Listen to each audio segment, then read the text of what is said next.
In Denmark, you can end up paying more than 50% of your income in taxes, and that's just for the salary alone. Then you add on top of that a 25% sales tax and up to 42% tax on your investments, and you'll be giving away well more than half of what you earn again to the taxman. But in Denmark, you get a lot back for what you pay. And in this video, I'll tell you 5 important things that your taxes make free, not just for yourself, but also for everyone else in the country. Importantly, these are things that you can benefit from regardless of your income. Denmark has a lot of programs that are made to help those that are less well off, but that's not the scope of this video. These are things that, again, are free for everyone living in Denmark. The first, and the most important, you could say, is healthcare.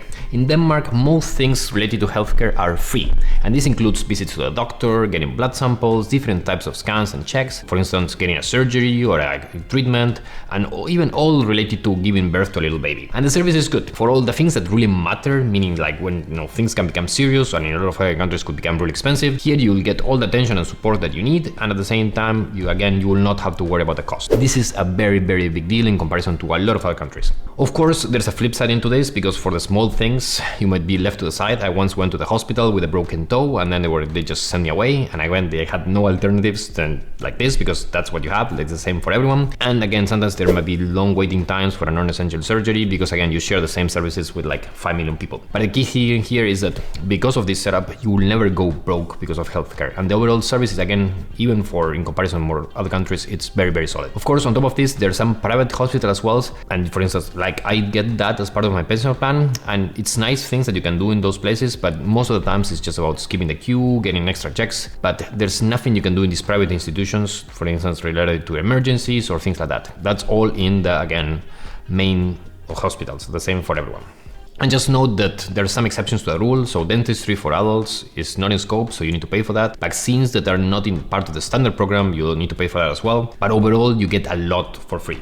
Number 2 is education, and starting from primary school and then all the way to university, education is free in Denmark. I, for instance, came to Denmark to study a master's degree in the Copenhagen Business School because, among other reasons, the university was and is still now completely free. I literally paid 0 kroner for my degree, and I can't stress enough how big of a deal this was for me. In most countries, education and healthcare, for instance, are the 2 biggest expenses for the most people. If you look at the inflation charts over the last 2 decades, education and healthcare are where like the real big jumps in prices have been. And here you get both, again, healthcare and education completely free. This is a really, really big deal and makes, again, Denmark one of the best places in the world to live. But back to education, my take is that if you don't have a bachelor's or a master's degree and you would like to get one, the fact that, again, you can do this in Denmark, for instance, in data science or coding or marketing or something that you think is going to help you in your career, you can do this and study on parallel to your studies. And I made a whole video explaining this setup over here.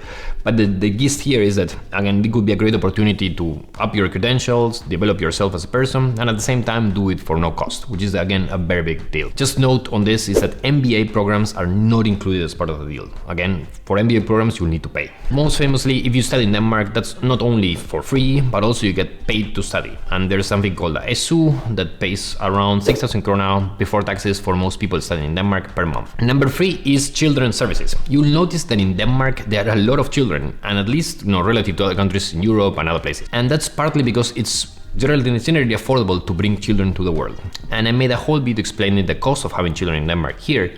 But when it comes to what you get for free, that's a lot, and it includes education, and again, from primary school onwards, you need to pay for kindergarten, you need to pay for like daycare before kindergarten, but again, it's not expensive and it's heavily subsidized still. And even if your kids go to private schools, as many kids do, these private schools are also heavily subsidized as well. So they are not free, but again, private education in Denmark is a lot cheaper than it is in other countries in the similar level of income. Then, of course, we talked about healthcare, so from the actual birth of the baby till all the checks they need to do before and after the birth, like the doctor visits, the vaccine program, and crucially also dentistry, all that is free for kids until they grow up. And of course, a lot of these things continue being free as an adult as you go ahead. But for instance, dentistry is completely free for kids as well, which is a big deal. Now, having kids myself, like the birth piece was really surprising for me. So everything from the scans before the birth to all the support to the actual delivery of the baby, the hospital, and everything was, again, all completely free and of the highest quality. We were very, very happy as a family with this. Number 4 is driving in roads and highways. So you can can drive in all highways in Denmark completely free. There are no tolls, and that's unlike most other countries in Europe. So every time I rent a car in Spain, for instance, I need to end up paying a bunch of tolls from going from Malaga to the south of Spain. There's a lot of tolls. That's of course not happening here. There's some exceptions though, and that is the bridges. So you need to pay, and quite a bit, when you want to take the Great Belt Bridge between Zealand and Fyn, or when you want to take the Øresund Bridge from Copenhagen to Malmo. But that's it. Considering then how expensive it is to have a car in Denmark, to actually have all the roads for free, this is a nice bonus. And then related to this, Denmark has excellent cycling infrastructure, which again our taxes help pay for, and there are bike lanes pretty much everywhere, and cycling, as you might know, is completely free. You just hop on your bike once you bought your bike and off you go. And I mean, that's better. That's what I do myself. And again, like the fact that there's bridges and everything for bikes is fantastic. And again, like one of the great free services that you have as a citizen here. Number 5 is cultural content. There's a lot of cultural material you can get for free in Denmark. So we have talked in this channel about Erreolen already, so where you can get dozens of books and audiobooks as well for free in an iPad, and like just off you go. It's like having your library in your iPad, and it's fantastic. Then of course you have VR, which has a lot of content like a la Netflix, including series, documentaries, podcasts, and you can even watch football like the Euro 2020 last year. You know, that was completely for free, all on VR. So there's a lot of good content there for free. And then also Danish classes. So the first 2 years of Danish classes are free. I have my reservations on what's the best approach to learn Danish, but alas, you know, if you want to take the classes and you want to do it to meet people and to get,